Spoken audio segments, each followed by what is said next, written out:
ایک شخص کا واقعہ آتا ہے ابو بکر بن عبد الباقی کا. وہ بیت اللہ گئے اور جب وہاں گئے تو انہوں نے اپنا سارا فریضہ سر انجام دیا. کچھ دن گزرے تو وہ he was not very rich. ان کا راشن جو تھا وہ ختم ہو گیا اور جب راشن ختم ہوا تو بھوک اور پیاس کا عالم. مکہ کے ایک دن گلی میں جا رہے تھے تو ان کو نا ایک پیکٹ ملا. انہوں نے اس پیکٹ کو اٹھایا, تھوڑا ہیوی تھا وہ. انہوں نے کہا چلو میں کمرے میں جاتا ہوں اور دیکھتا ہوں کیا ہے اس میں. کمرے میں گئے تو ایک ایسا ہار تھا جو کہتے ہیں میں نے آج تک نہیں دیکھا تھا. It was very unique, it was very precious. کہتے ہیں کہ میں بڑا حیران ہوا یہ کس کا ہوگا. خیر الٹیمیٹلی میں نکلا اپنے کمرے سے باہر, حرم کی طرف آ رہا تھا تو مکہ کی گلیوں میں میں نے ایک دیکھا ایک شیخ یعنی ایک بزرگ انسان تھا جس کے ہاتھ میں 500 دینار تھے اور وہ اناؤنسمنٹس کر رہے تھے کہ میرے گھر والوں کا ہار گما ہے, جس شخص کو مل جائے وہ مجھے دے, میں اس کو 500 دینار دوں گا.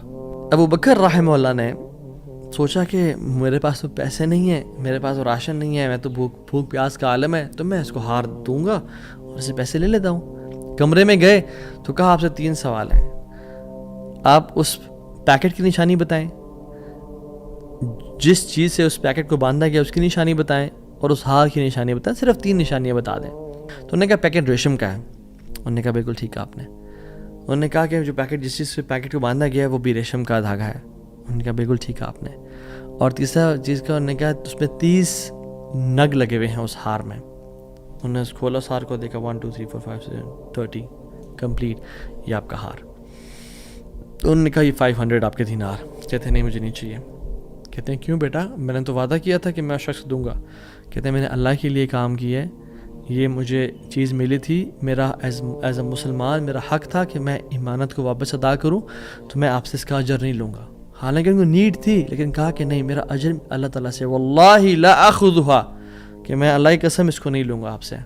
وہ بحث کرتے تھے کہ لو تم نے لینا ہے, وہ کہتے ہیں میں نہیں لینا آپ سے, آپ چلے جائیں, یہ میں نے اپنا امانت ادا کی ہے, میں نے کوئی احسان تو نہیں کیا آپ پہ. وہ بزرگ بڑا حیران ہو کہ یہ کیسا نوجوان ہے. خیر وہ چلے گئے. کچھ عرصے بعد ابو بکر بن عبد الباقی رحمہ اللہ کہتے ہیں کہ میں فائنینشلی اسٹیبل نہیں تھا, تو میں نکلا کچھ تجارت کرنے کے لیے. تو میں جس شپ پہ بیٹھا ہند کی طرف میں نے سفر کیا, سافرت الی الہند, میں ہند کی طرف جانے لگا. اور کہتے ہیں جب راستے میں تھا تو اتنے برے طوفان نے ہماری شپ کو ہٹ کیا کہ پانی شپ کے بیچ میں آ گیا اور لاگز بکھر گئے اور وہ کشتی ٹوٹ گئی. کچھ لوگ ڈوب گئے, کچھ لوگ چیز چلا رہے تھے. میرے ہاتھ میں ایک لکڑی کا بہت بڑا ووڈ لاگ لگا, لکڑی کا ایک پھٹا سا لگا, میں نے اس کو زور سے پکڑ لیا. وہ مجھے جو ہے نا وہ سلولی اینڈ گریجولی کنارے پہ لے آیا. میں جب اس آئی لینڈ پہ پہنچا تو دیکھا الحمدللہ وہاں پہ بالکل وہ ابینڈنڈ آئی لینڈ نہیں تھا, وہاں پہ لوگ آباد تھے. کہتے میں جب اندر گیا آئی لینڈ کی طرف اور دیکھا الحمدللہ مسلمان لوگ تھے اور وہاں پہ مسجد بھی تھی اور گھر بھی بنے ہوئے تھے. تو کہتے ہیں میں سیدھا مسجد چلا گیا. مسجد میں کہتے ہیں میں جا کے قرآن پڑھنا شروع کر دیا. جب قرآن پڑھا تھا تو ایک مزدور آیا میرے پاس اور کہتا ہے کہ آپ تو بڑا پیارا قرآن پڑھتے ہیں, اور ہمارے تو اس آئی لینڈ پہ آپ کہاں سے آئے ہیں, ہمارا تو اس آئی لینڈ پہ یعنی کوئی اچھا قاری نہیں ہے موجود کہ جو قرآن ایسے پڑھے, ماشاء اللہ یو ریسائٹ بیوٹیفل قرآن. تو آپ ایک کام کریں, آپ پلیز میرے بچوں کو پڑھا دیں. سلولی اینڈ گریجولی لوگ آتے گئے اور ان کو اپنے بچے پڑھاتے گئے, اور وہ ابو بکر رحمہ اللہ اس مسجد کے بڑے نوبل شخص بن گئے کہ لوگ ڈیمانڈ تھی بہت زیادہ, قرآن پڑھ کسی کو آتا نہیں تھا تو انہوں نے اپنے بچوں کو لایا, لوگ بھی پڑھنا شروع ہو گئے اور ان کو اس مسجد کا ایک طرح سے لیڈر بنا دیا کہ آپ اس کو رن کریں. کچھ عرصے بعد جب ابو بکر رحمہ اللہ کہتے ہیں میں ابھی جاتا ہوں اس آئی لینڈ کو چھوڑ کے, مجھے نکلنا ہے یہاں سے, مجھے اپنے گھر کی طرف اور اپنے بزنس کی طرف واپس جانا ہے, تو مجھے اجازت دیں. تو ان لوگوں نے بڑا ان کو پش کیا اور کہا کہ نہیں آپ نہ جائیں, آپ کی آنے کی وجہ سے ہمارے پورے آئی لینڈ میں قرآن کی تعلیم پھیل رہی ہے, you such a noble and wonderful gentleman, آپ پلیز یہیں پہ رکیں. تو انہوں نے کہا کہ نہیں بھائی میری لائف ہے, میں نے شادی بھی کرنی ہے اور سب. کہتے ہیں ہم آپ کو یہاں پہ رہائش دیں گے, ہم آپ کو یہاں پہ شادی کرائیں گے آپ کی, آپ یہاں پہ رکیں. تو انہوں نے کہا چلو ٹھیک ہے. انہوں نے ان کی شادی کر دی ایک عورت سے, اور کہا کہ یتیم لڑکی ہے اس سے آپ کی ہم شادی کرتے ہیں. ہے تو وہ یتیم لیکن ہے بڑی مالدار وہ, کیونکہ اس کا باپ جو تھا وہ بڑا رچ انسان تھا. انہیں کہا ٹھیک ہے. جب ان کا نکاح ہوا اور اس لڑکی کے پاس جب آ کے بیٹھے, یعنی جو فرسٹ نائٹ جب اس لڑکی کو دیکھا اور اس کے گلے پہ نظر پڑی تو وہ حیران ہو گئے یہ دیکھے کہ جو مکہ کی گلیوں میں ان کو جو ایک نیکلیس ملا تھا وہ اس لڑکی نے اپنے گلے میں پہنا ہوا ہے. وہ بڑے حیران اور پریشان ہو گئے. کچھ ٹائم بعد جب لوگوں نے پوچھا سب معاملات ٹھیک ہیں, سب سیٹ ہے, کوئی مسئلہ پریشانی تو نہیں, کہتے ہیں کہ سب ٹھیک ہے الحمدللہ. ایک چیز میرے ذہن میں ہے جو جس کا جواب نہیں ملا مجھے. کہتے ہیں کہ جو میری بیوی ہے, اور میں اسے پوچھ بھی نہیں سکا ابھی تک کیونکہ حیا اور شرمندگی کی وجہ سے کہ یہ تم نے کہاں سے ملا, because it's very expensive necklace. کہیں اس کو یہ لگے کہ میں لالچی انسان ہوں یا میری نظر اس کے نیکلیس پہ ہے. تو یہ نیکلیس اس کو کہاں سے ملا؟ مجھے تو مکہ کی گلیوں میں ملا تھا اور میں نے ایک بزرگ انسان کو دیا تھا.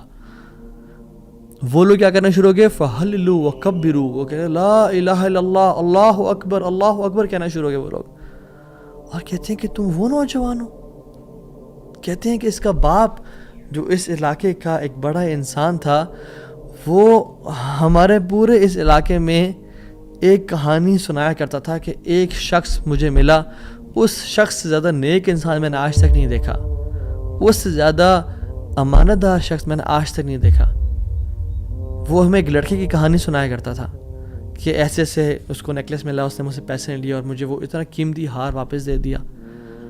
اور وہ باپ اللہ کا نہیں گولی, وہ دعا کیا کرتا کہ یا رب میری بیٹی کی شادی اس بندے سے کروا دے یا رب جس نے مجھے وہ ہار ڈھونڈ کے دیا تھا. اور آج آپ یہاں پہ آ گئے, اللہ تعالیٰ کیسے آپ کو یہاں پہ لے کے آیا.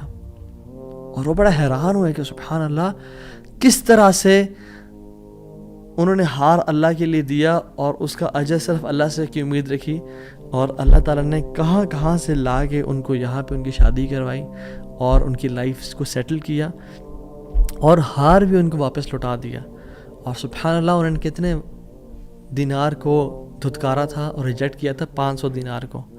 کہتے ہیں کہ مجھے ایک ٹائم میں لائف کے ہمیں ضرورت پڑی ہسبینڈ وائف کو, تو ہم نے کہا کہ اس ہار کو بیچ دیتے ہیں. جب اس ہار کو ہم نے بیچا تو اس کے 5 لاکھ دینار ہمیں ملے, 5 لاکھ دینار اس کو ملے.